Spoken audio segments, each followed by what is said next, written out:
Hey gang, Ronan here. As you can see in this game we've got Papa Pixelit playing the Tier 8 US Cruiser Cleveland. This is a Tier 10 match. It's pretty ugly matchmaking. There's no CV, which is nice, but as good as Cleveland is, it does, at least in my opinion, struggle quite a bit when in a Tier 10 match. I have to say that I personally, and maybe this is true for you too, enjoyed playing the Cleveland a lot more when it was at Tier 6. At Tier 8, against Tier 10 ships, it's very tough to keep this ship afloat and be able to contribute to the game. I don't know anything about this game, so we are going to be enjoying this together. In my opinion, if our hero manages to keep this ship afloat and do some damage, that's a win. Big threats, of course, are the enemy battleships, any one of which, if they catch a Cleveland broadside, can send them back to port in a volley.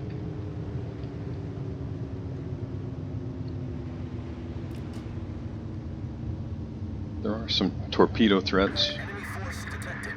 Hindi and Riga, mains. Yeah, they gotta get pretty close in order to make their torpedoes work, and presumably friendly cruisers make them pay for that. Shima can have fairly long range. I think probably the most played torpedo range is 12 kilometers. Z44. Well, Z44 torpedoes reload fairly quickly, but really not anything too spectacular there. In Akazuki, if the torpedo reload booster is made use of, it can put a lot of fish in the water, and they hit really hard. Enemy Hindenburg is conveniently showing full broadside to a Yamato and a Conqueror. I hope one of them can make him pay for that. Currently targeted by 3, 2. Hindenburg escapes with his life. I'm disappointed. I thought sure the Yamato would be able to really punish him. I mean, he did lose 2/3 of his hit points, but still. Friendly Kagero is in the cap, working heroically to try and secure it.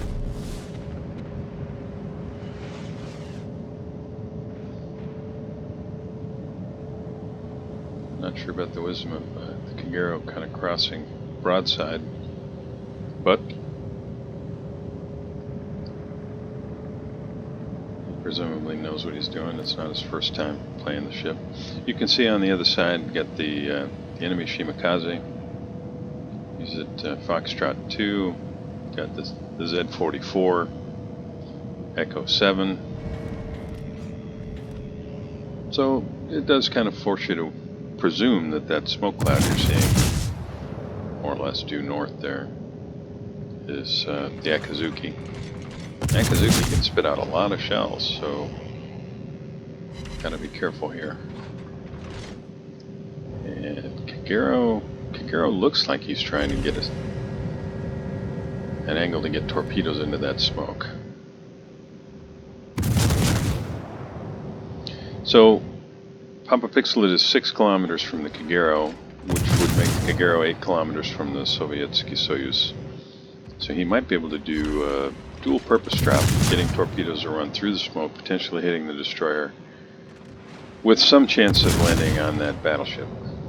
Of course, it looks like he's just beached himself in that effort.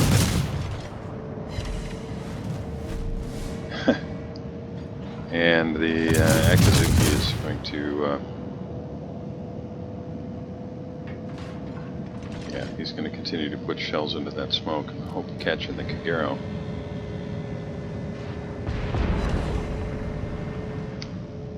There's a fire. So we're 5 minutes in. Damage counter is just shy of 6,000 and counting.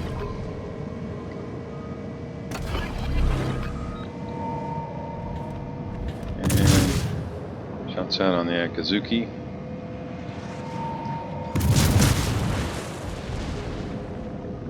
Yeah, the shorter range on the radar now is it's good if you're a DD player, but playing the Cleveland, well, it's challenging.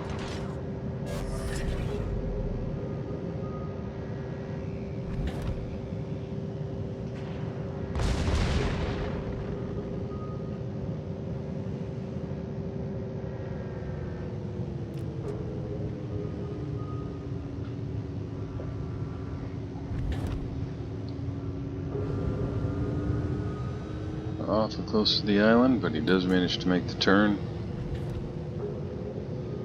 Kagero is back in the cap.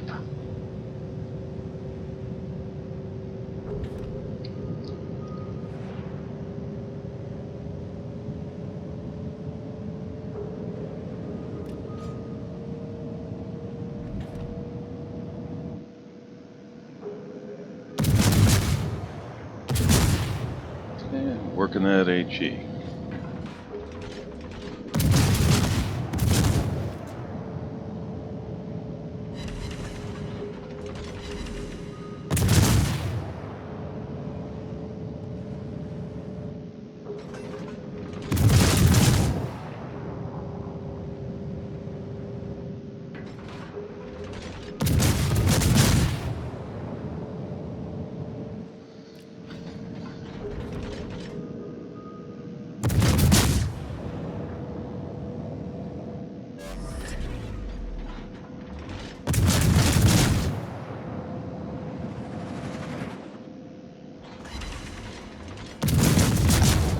Now, if you're not familiar,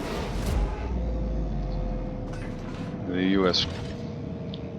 cruisers are, well, they're kind of known for their extremely high arcs on the shells, which I'm sure you can see. It's really nice for hiding behind islands, but the farther away something gets, the more challenging it becomes to actually land the shells on target.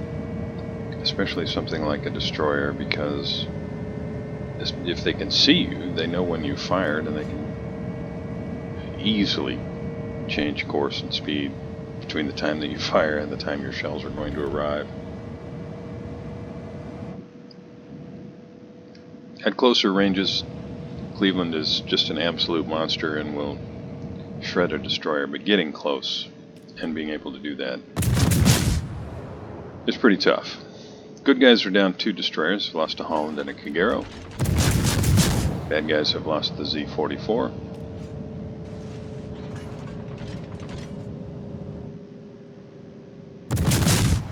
The red team has the Alpha cap.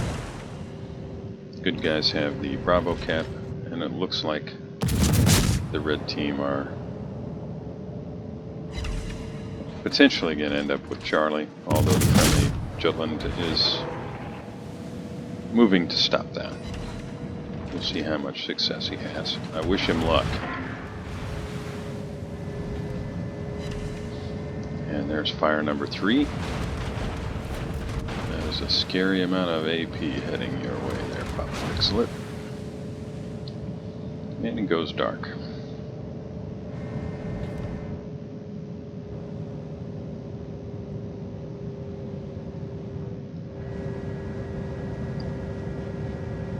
So, 46 shells on target, just shy of 31,000 in damage from 3 fires. 590,400 potential damage. That's a fair amount of enemy fire that's been directed at this Cleveland, and he has thus far only lost, well, just shy of 7,000 hit points. Enemy Montana takes out the friendly Iowa. Good guys are now down 3 ships. Bad guys have a 20-point lead. No, excuse me. Good guys have a 20-point lead.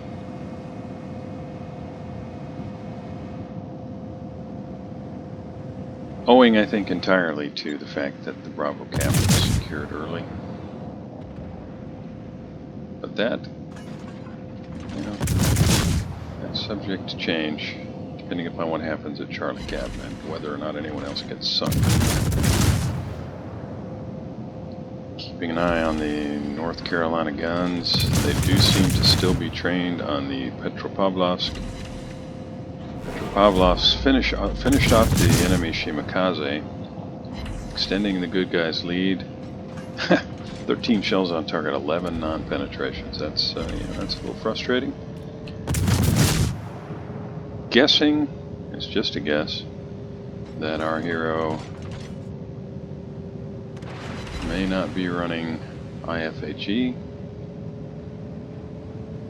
I didn't get any information about his commander build, but that's my guess. Not a whole lot of damage there. Did manage to start another fire though, which is still burning. It's 4 fires. 83 shells on target. Average damage, even if we factor in the fires, of about 500 per shell.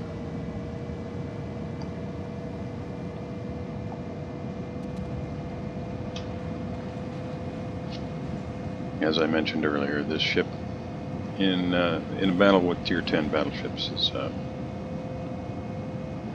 it's prone to struggling. That's probably the nicest way to put it. And I'm reading the wargaming description from their wiki. Tier 8 Cleveland is just as solid a support ship as old Tier 6 Cleveland was, but captains will have to stay frosty and play smart to avoid the nastier battleship opponents that she will face at her new tier. Well, that is some marketing propaganda if I have ever heard it. I guess it amounts to the same thing I was saying earlier, but it does seem a bit sugar-coated. Well, the good guys are in a pretty good position at this point with, I wouldn't say a commanding lead, but a significant lead. Papa Pixelet is now working on securing the Alpha Cap, which is really going to help them a lot. Both ships down. 3 ships. Oh, excuse me, both teams down 3 ships. Each team has lost a battleship. Each team has lost 2 destroyers. And Papa Pixelet, much to his credit, has been operating sort of as a destroyer, securing the Alpha Cap for his team. That enemy Yamato is probably focused entirely on the friendly Richelieu, but Papa Pixelet is angling, because if that Yamato decides to make a project of this Cleveland, it probably will not survive long. Montana is also firing that way. Looks like Richelieu may intend to ram the ARP Yamato, and if that's the case, the enemy team is probably going to... Oh, man. Yeah, enemy team's probably going to try to get him taken out before he can do that. Richelieu finishes off the Montana. Will he be able to ram Yamato? Yamato is staring intently at Papa Pixelet's broadside.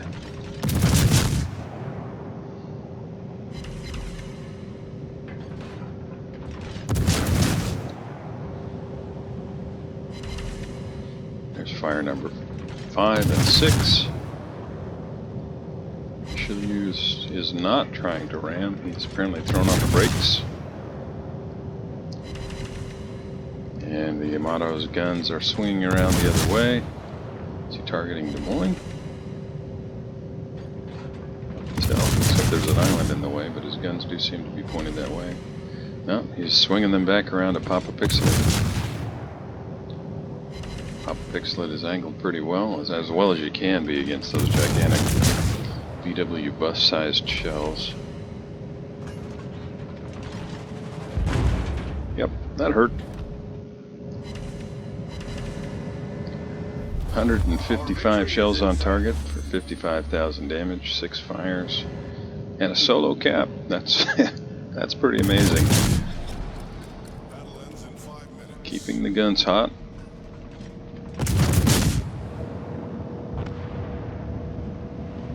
And the good guys lose 2 ships in a matter of a second or two. Get a fire on North Carolina. Maybe North Carolina goes down. Of course, he's taking fire from a Conqueror as well. That will certainly help. Jutland is in a bad spot. If he's not sitting in smoke, he's probably going to get blapped here in a second. North Carolina is burning.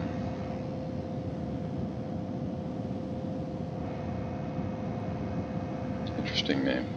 Coming for you. North Carolina goes down, but so does the friendly Musashi. Good guys still have a little bit of a points lead, but with only 5 ships remaining to the enemy team's 7 ships. This game could still end up going to the bad guys. Friendly Des Moines is almost entirely out of HP. If he gets sneezed on, he will probably sink.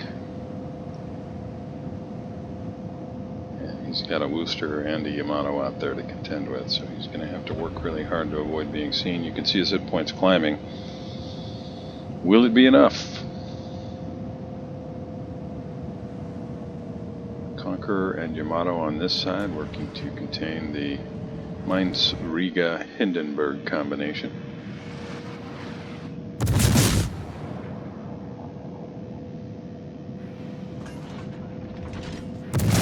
Friendly Petropavlovsk player is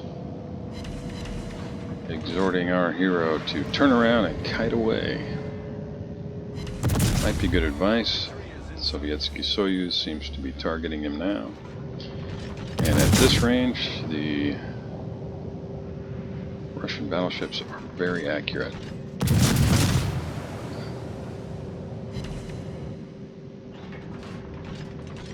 Fortunately, it looked to me like the dispersion was just flat out amazing. Fortunately, the captain of that ship did not aim all that well. There's fire number 8.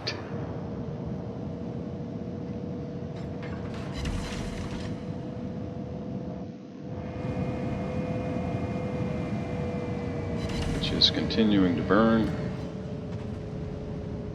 Des Moines is still alive and is falling back. I don't think Yamato has time to get into the cap and stop those points. Soyuz is going to go down here. Papa Pixelit picks up the kill. Nicely done. So we're just shy of 69,000 damage. 199 shells on target. The enemy Yamato does look to be pushing into the Alpha Cap, trying to slow the points, but with only 1:40 left, I don't think there's enough time. The good guys are able to keep everyone afloat. They've got this game in the bag. But if anyone gets sunk, it's still possible for the bad guys to come back. Although the closer we get to running out of time, the less likely that becomes. Potential damage now for Papa Pixelit's Cleveland, sitting at a little over 8.5.